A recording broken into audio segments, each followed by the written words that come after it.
tutti sbarberelli e benvenuti o bentornati su Barba e Fuoco, il canale dove l'arte e la cultura nerd si fondono. Ci siamo arrivati, finalmente! Il tutorial di pirografia livello intermedio, dove insieme affronteremo i vari passaggi per migliorare sempre di più la nostra tecnica pirografica e dove capirete che anche voi potrete, se ci dedicherete abbastanza passione e abbastanza tempo. Ciao ciao, sono sempre io, il vostro capo!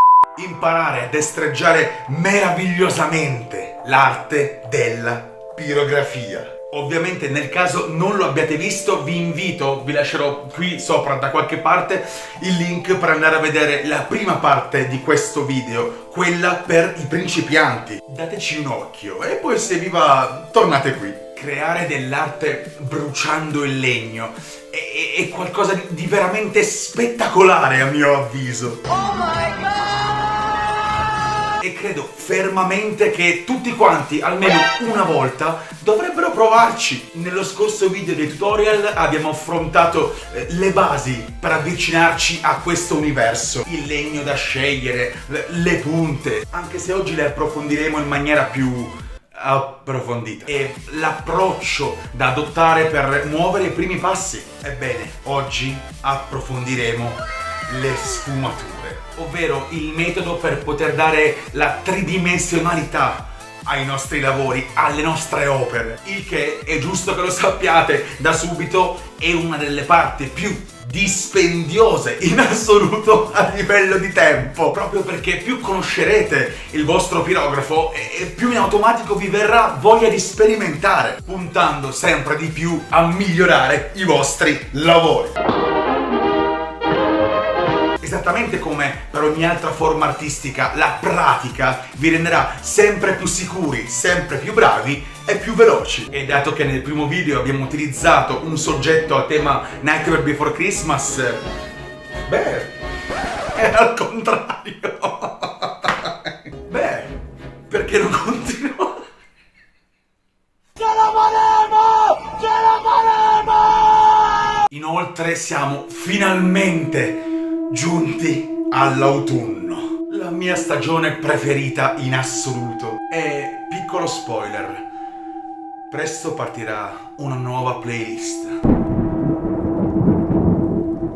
Le pirografie di mezzanotte. Ma per il momento torniamo a noi. Anche oggi, come avete visto, per comodità lavoreremo su un pezzo di compensato, in modo da poter avere il controllo totale sulla nostra fiamma e semplificarci il lavoro. Che male non fa mai. Ok, prima di partire, come sempre, vi ricordo che se questo video vi è piaciuto, vi ha divertito o lo avete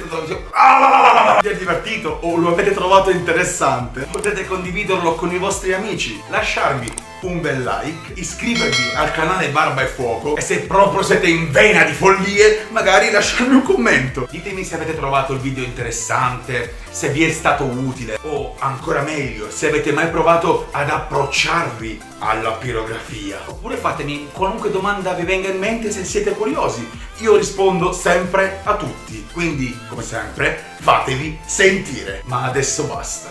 Qui voi avete sete di sapere e il pirografo è pronto, quindi mettetevi comodi e fatevi trasportare dall'odore di bruciato, perché è ora di bruciare un po' di legno.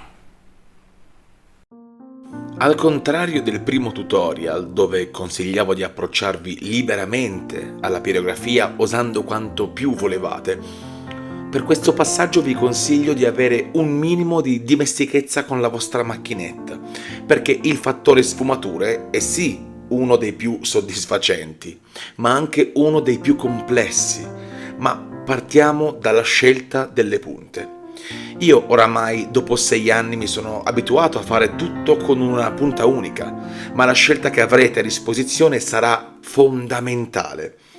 Cominciando sempre dalle linee, in caso di lavori come questo, andremo a scegliere una punta piuttosto fine e tondeggiante. Ci sono anche punte dalla punta appuntita, perdonatemi il gioco di parole, ma personalmente le ho sempre trovate estremamente scomode, non le ho mai utilizzate, poiché spesso alla prima pressione tendono a lasciare dei solchi sul nostro legno. Una punta morbida ci permetterà di avere un tratto delicato. Guardate come la bruciatura segue la forma tondeggiante, lasciando poche sbavature. Chiaramente il tratto lo perfezionerete con il tempo, ma questa punta vi aiuterà moltissimo con i vostri primi lavori. Dopodiché, per cominciare con le sfumature, vi consiglio di passare ad una di quelle punte dette a spatola, con una buona superficie e che vi permetta più libertà e quindi una maggiore dispersione del calore per superficie. Non dimenticate mai che se con la matita avete modo di correggere i vostri lavori, con la pirografia questo non è possibile.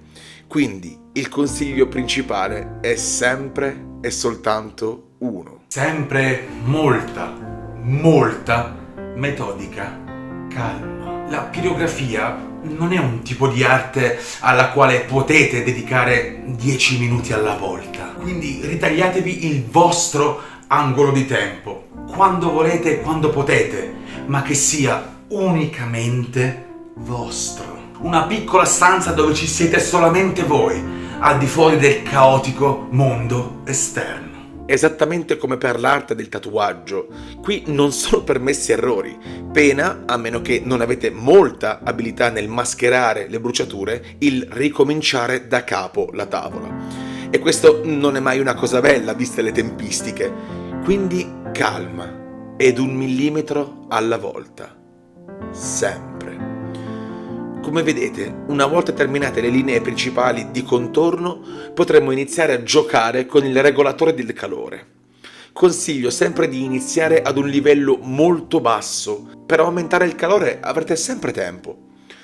La mia tecnica generalmente è sempre stata eseguire dei microscopici cerchietti, andando a scurire mano a mano il punto stabilito, ma questo è un fattore totalmente soggettivo. Infatti c'è per esempio chi preferisce approcciarsi alle sfumature con tratti più lineari, oppure magari calcare simulando il gesto della matita. Sperimentate quindi voi il vostro approccio e ditemi quale preferite. Vedete come ogni centimetro richiede più passaggi? Proprio perché continuando a passare la punta più e più volte su un determinato punto, questo andrà lentamente a scurirsi. Uno degli errori che vedo fare veramente molto spesso da chi padroneggia magari da poco quest'arte, e non solo, consiste nel regolare l'intensità del calore al massimo e avere una mano molto pesante. Ebbene, questo non ci permetterà mai di avere quello di cui abbiamo più bisogno. Molta precisione. Ricordatevi sempre, sbarberelli, che meno vedremo la punta diventare visibilmente incandescente e più potremo essere precisi. Questa è la magia della bruciatura. Il pirografo è uno strumento di delicatezza, concepito proprio per lavorare con calma. Come spiegato nello scorso video, l'intensità può aumentare un po' alla volta, magari negli sfondi, dove abbiamo più libertà di movimento, oppure in sessioni completamente nere. Per il resto non abbiate fretta. La capacità si sviluppa con la pratica, che si assimila attraverso la calma. Se vi ci mettete un po' alla volta e seguirete questi consigli, vedrete dei miglioramenti molto presto. Chiunque potrà notarlo e non potrà fare altro che farvi i complimenti, perché definirsi pirografista è a dir poco fantastico. Non dimenticate mai che questo percorso lo state facendo per voi, anche se fosse per fare un regalo a qualcuno. È il vostro tempo, è una vostra scelta. Ogni opera che uscirà dal vostro lavoro sarà un pezzo unico nel mondo.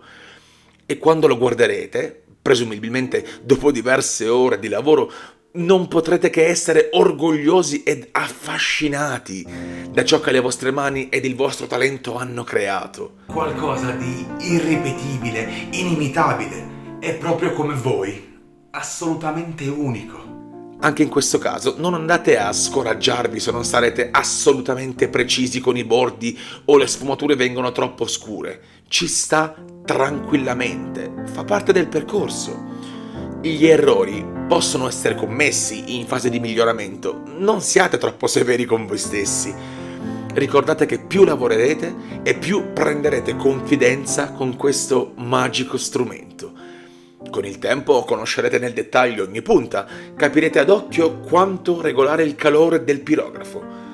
Con il tempo diventerà l'estensione della vostra mano ed il legno il vostro migliore amico. Imparerete a distinguere i vari legni, a conoscerne le caratteristiche e le qualità.